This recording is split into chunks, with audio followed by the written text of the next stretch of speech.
Welcome to episode 3 of this mini-series. So last time we looked at how to get close to animals, but now we're into the really important thing, which is how to photograph them. So the first thing we're going to look at, and this will be the subject of this episode, is how you use light to capture wildlife subjects at their best. And obviously light is what photography is all about, because if you photography itself or photograph comes from the Greek meaning light writing or light drawing. So this is pretty fundamental stuff. So the key things here are to really work from what we've already looked at, and that is the research, because at different times of day, you obviously have different qualities of light, and that also depends very much on the weather.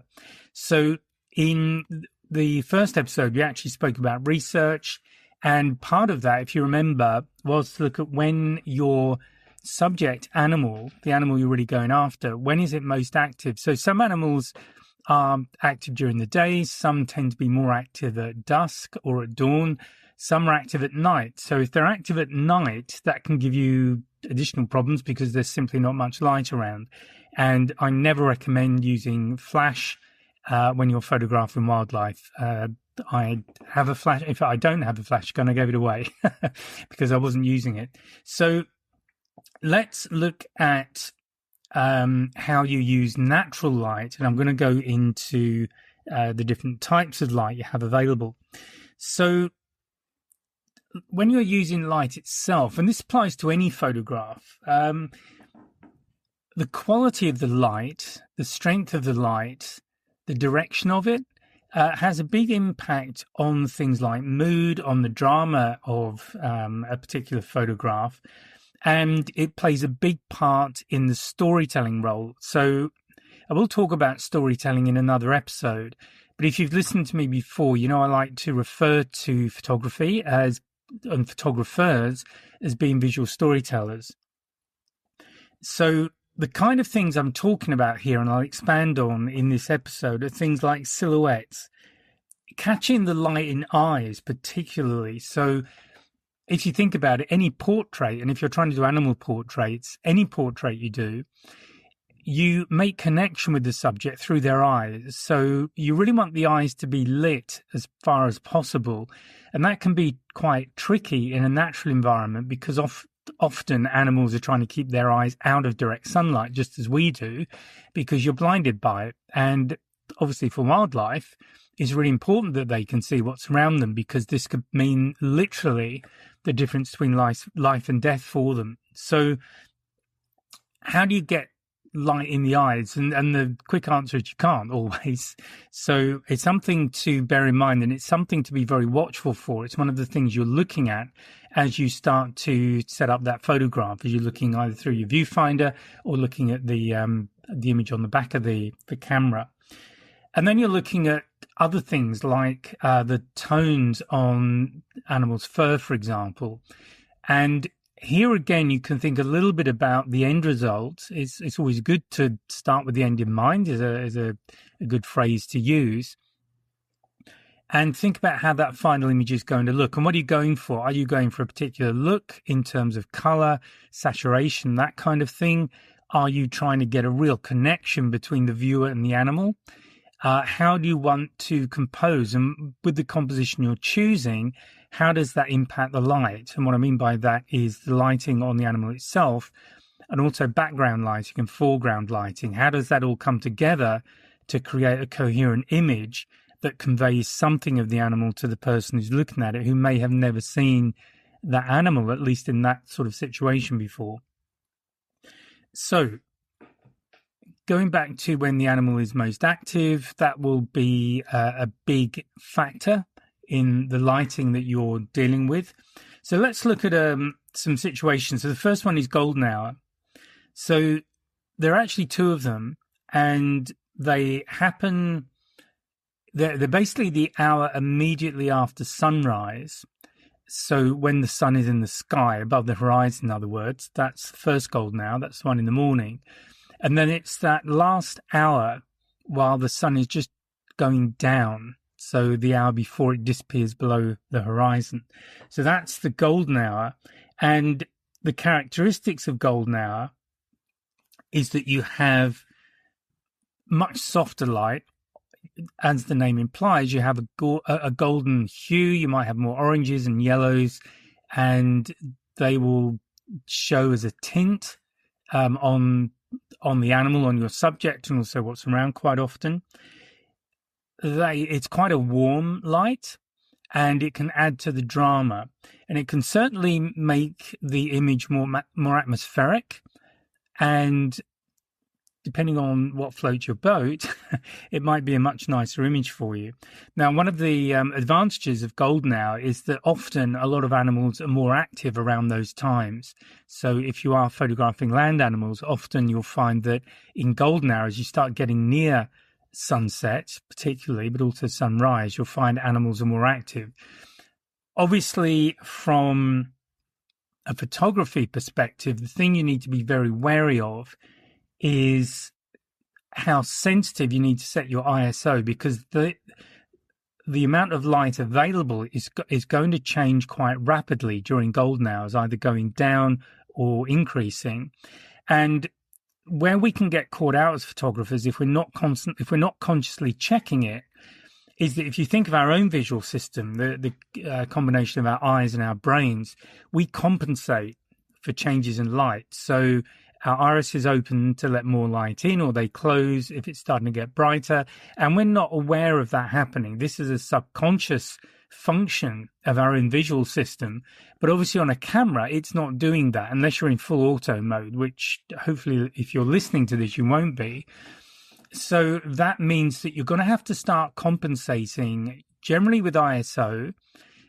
And I say that because the other variables with the exposure triangle, particularly your aperture, which is a big driver on how much light you're letting in. That's what it essentially controls, but it also controls depth of field.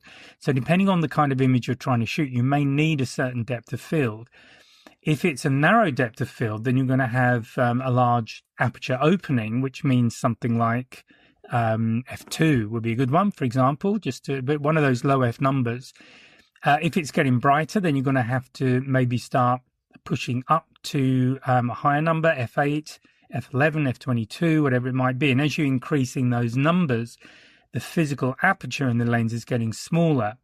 Now, that impacts your depth of field. It starts to make it longer.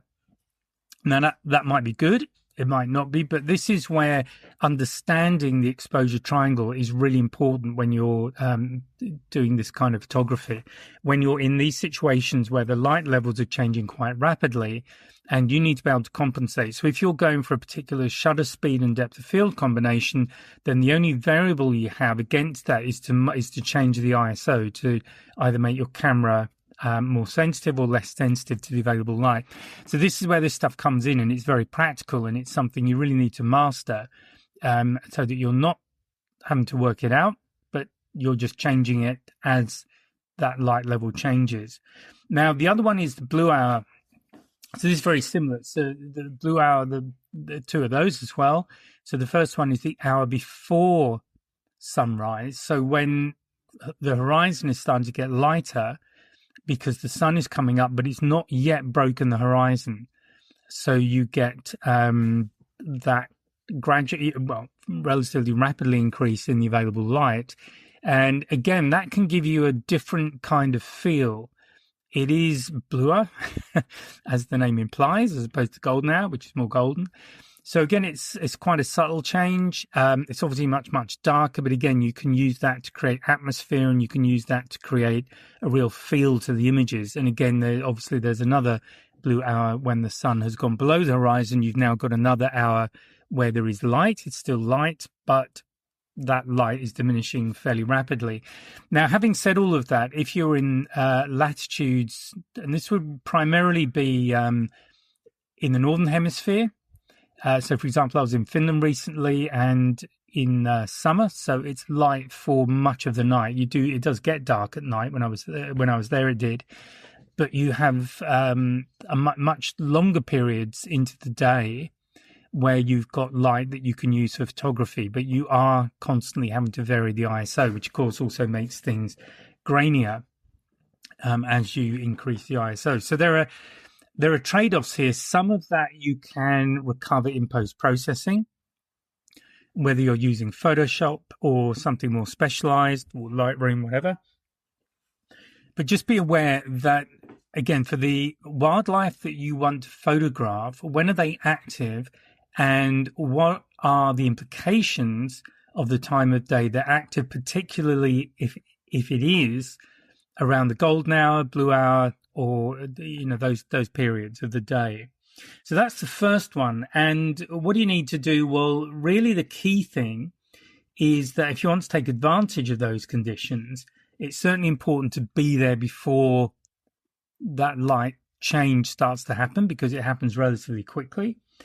And it's also important to scout out the locations, ideally a day or two before, so that the light available hasn't changed. You know that after a certain point, you're going to have a certain time where you have a usable amount of light for the camera gear you have and the subject you're trying to shoot, and maybe also pick a good spot to use so that you're making the most of the available light. So you're probably not going to be shooting into where the sun is, although you might. So I'm going to come on to that in a moment.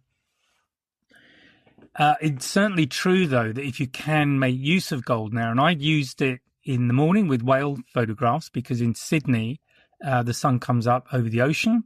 Obviously, in the evening, it goes down over land. So from Sydney, you're on the east coast of Australia, and the sun is coming up in the east. So that means that's when you can use the sun and the sea if you want to make use of that, if you get the opportunity, because it obviously depends on your relative position with the whale in this case and what's going on in the background. But I love to get whales with the shoreline behind them. So there are cliffs as you come out of Sydney, North and South Head, they're cliffs. And if you've got that orangey light on them, it gives it a really nice hue. And again, I've done this many times in places like Africa, and that orange light can bring out giraffes, but also the vegetation. Even in India, I was at a pool, which was very, very still. There was a big antelope on the other side of the pool. We were in golden hour, and that golden hue, there are also trees there. So there's a reflection of the green in the water, and plus the sort of golden light on the animal. So you can create these amazingly atmospheric images if you get into, but you have to be in position to do it. Okay, so they're the 2 hours where you can make use of the really a more ideal lighting for photography. However, a lot of the time you're not going to be able to make use of the golden hour, particularly for whatever reason.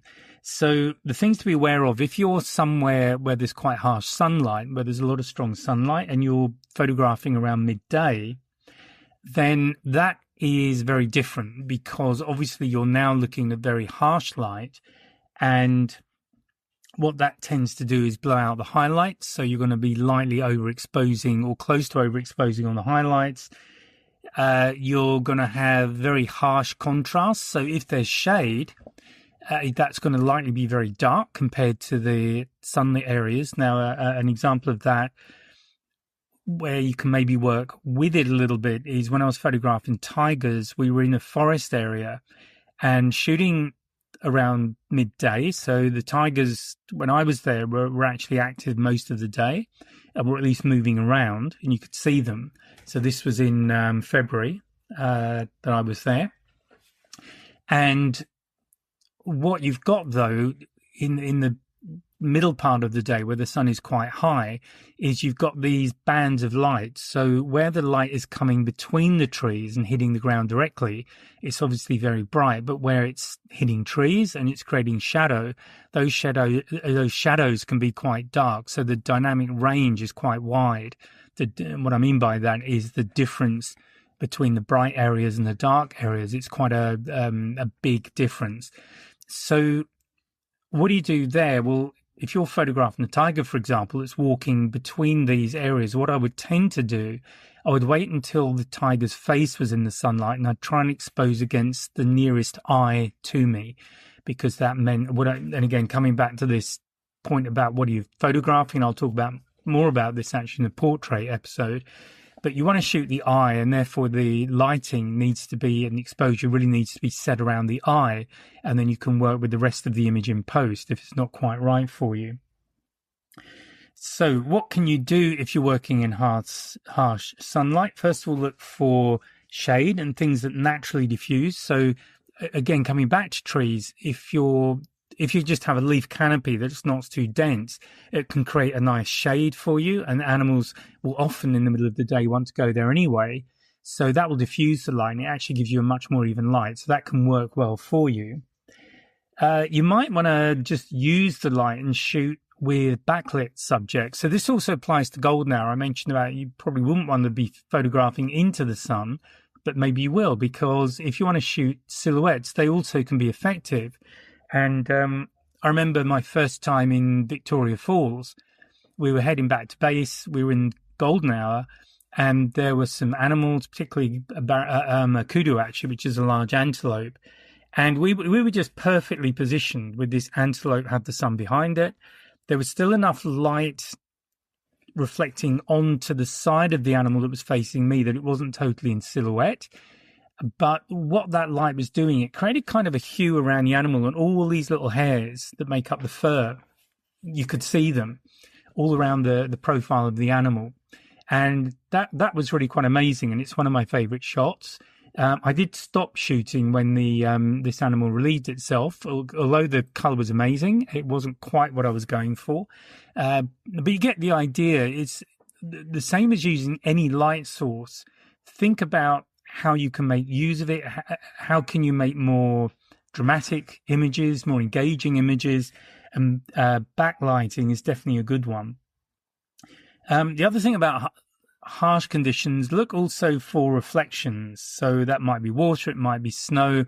Can you make use of natural reflecting objects, let's say, use them as reflectors, which might give you a more even exposure on the animal itself. So sometimes, though, it's just not good to be photographing at midday. And frankly, when I've been in places where, particularly when it's very hot, that's time to just get some lunch, have a nap, have a nap, and have a bit of a rest. So that might be what happens during the middle of the day. Moving on to general lighting. So I've spoken about backlighting. The other things to look for are things like side lighting. So side lighting is great for emphasizing textures and shapes. So, for example, on an elephant, the elephant's hide is quite rugged, and there's a lot of texture in there. And so a side lighting can really emphasize that. And what I tend to look for as well is just looking where the animal's head is.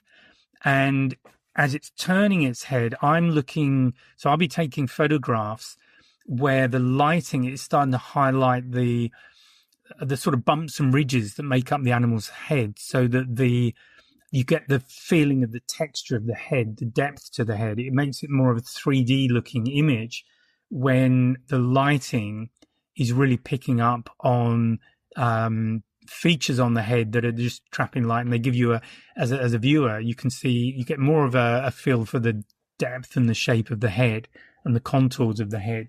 So side lighting is very good, and it's something to look out for. Front lighting is good as well. It's probably the best maybe for getting the eye of the animal, so having the animal, the actual eye itself lit up, getting good lighting. The downside is, though, it can appear flat, and unless you're using it in golden hour, that's great for front lighting, which is again why I'm saying you probably would want the sun behind you to take advantage of that. It's one opportunity anyway, one option that you have. But otherwise, front lighting, particularly where it's very strong, harsh light, that can make everything very, very flat. You might burn out features, as I said before. And if honestly, the animals tend to squint. We naturally squint in bright sunlight, even if the sun isn't directly in our face. So that can make it harder to get good eye contact with the animal. So the thing to think about is how you position yourself relative to the sun, depending on what time of day you're shooting. the quality of the light, and the kind of shot that you want to go for. Now, the other thing that will definitely impact the lighting is the weather. So if you want to shoot portraits, the best type of weather is when it's cloudy and overcast, because you get a much more even lighting. The dynamic range is quite low, so the difference between the darkest and lightest parts of the image tend to be quite low. And because you don't have this really harsh light, often people's eyes will be more open and animals' eyes will be more open. So it's easier to get those shots that connect with the eye. You can always work with the lighting in post-processing if you want, and also saturation if you want to bring that. If the initial image looks a bit flat, but you've got that connection with the eye, then you can always work in post to make that image look more alive. So that's an option that you have. We have mist and fog. Again, that's brilliant because it adds to atmosphere and mood.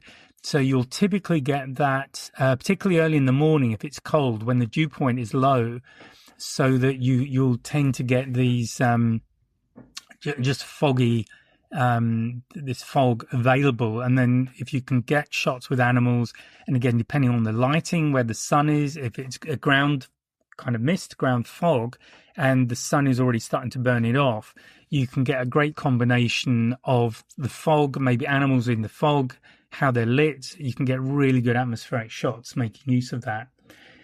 Rain and snow are also have their own pros and cons. They can definitely add drama to the image, but you do need to be prepared for working in those conditions. Wind is another one. So it can give movement, and I've certainly shot some very dramatic humpback whale breaches in rough conditions where it's very windy. If you're on land, you might get branches moving, leaves. If you're able to get away with a slightly longer exposure, if the animal itself is sat perfectly still, then that's another thing to experiment with. Just try getting the animal still, but with the movement in the background or foreground, if there are leaves or anything else that's moving in the wind. So generally, to get some movement in your image, and I'm going to talk about shutter speed more in, I think it's the next episode, but you just think about it in terms of thousandths of a second will freeze the action. Hundredths will sort of freeze it, but allows some movement. And then when you get slower than that, then you're looking at a lot of movement in the image. So just work with that. And again, if you're not sure, just experiment with it before you go away. Just photograph cars is a good one at different shutter speeds and look at the difference. Okay, and then the final thing is just camera settings. So again, I've already spoken about a lot of these. You do need to just understand the exposure triangles, so that interaction between shutter speed, aperture, and ISO, and then depending on where your priorities are for a particular shot, adjust accordingly. And I've already spoken about what the different settings in each of those contribute. When you are in a bright situation, I would tend to expose for the highlights, particularly if it's in a part of the image that you want. As I've said, I tend to go for the animal's eye, but if that's not visible, I'll tend to shoot around that area of the face. So that might be a highlight. But again, you need to think about the final image. You can correct a lot of things in post, but you have to be shooting in RAW to do that. So if you're shooting in JPEG, you won't have as much opportunity to edit the image. And when you do edit it, it might not quite come out the way you would want. So, they're the main tips. You might want to use exposure compensation. I would definitely practice with that before using it. So exposure compensation allows you to under or overexpose by a certain number of stops. Normally, it depends on your camera, and normally it's thirds of a stop, but it'll depend on the camera you're using. I only tend to use that if I know that I consistently over the shoot, I'm going to want to deliberately underexpose or overexpose against what the normal metering is giving me. So that's something that I would suggest needs a bit more experience to use effectively. Okay, and that is it. So what have we covered? Well, really time of day. You'll know when the best times of day are for your subject because you've done some research. Golden hour is definitely one of my favorites because I think it gives the best combination of lighting and feel. And also allows you to work with backlighting and silhouettes, but in a way where there's still ambient lighting around. Equally, you might want to go for really hard silhouettes and shoot into the light. So that's your choice. Think about using shade, using cloud, using the weather to your advantage just to get a bit more creative in the images that you are producing. Experiment with different light directions, as I've already spoken about. So look at the side as well and the front, see what that can do for you. You really need to be conscious of your settings, particularly where the light is starting to change quite rapidly, which it will do after sunrise and after coming up to sunset. So you must be thinking about that and maybe occasionally take test shots, or at least look at, I tend to use aperture priority. So I check in the viewfinder what the shutter speed is going to be, and I do a constant check on that, and then I'm constantly adjusting my ISO to keep the shutter speed in the range I want for the depth of field that I'm running with. And finally, be patient, because great light is definitely worth waiting for. Now, there is a link to the ebook, which will be there again, and then in the next episode, so in episode 4, I'm going to talk a lot more about really shutter speed. So primarily about how you work with animals that are moving fast, and particularly where you don't have time or it's really hard to use autofocus to get the focus right and get everything else right so you get a really nice sharp image. So we're going to talk more about that. If you want to leave a comment, maybe talk about some of your work, maybe just talk about your favorite images where you've used lighting conditions like this, or even share the image. You're very welcome to do that. And please remember to like and subscribe, because that always helps. And that's it. So thanks very much for listening. I hope you found that useful, and I will speak to you in the next podcast. Bye for now. Well, I hope you enjoyed that. Now, I just want to say thank you for tuning in and joining me in the Wildlife and Adventure Photography podcast. If you have enjoyed today's episode, please give me a like, a subscribe, maybe tell your friends, and by all means, leave a comment. And if there is a subject you would like me to cover in the future, please let me know, and I'll be very happy to do my best. So thanks again for joining me, and I look forward to seeing you again next podcast. Bye for now.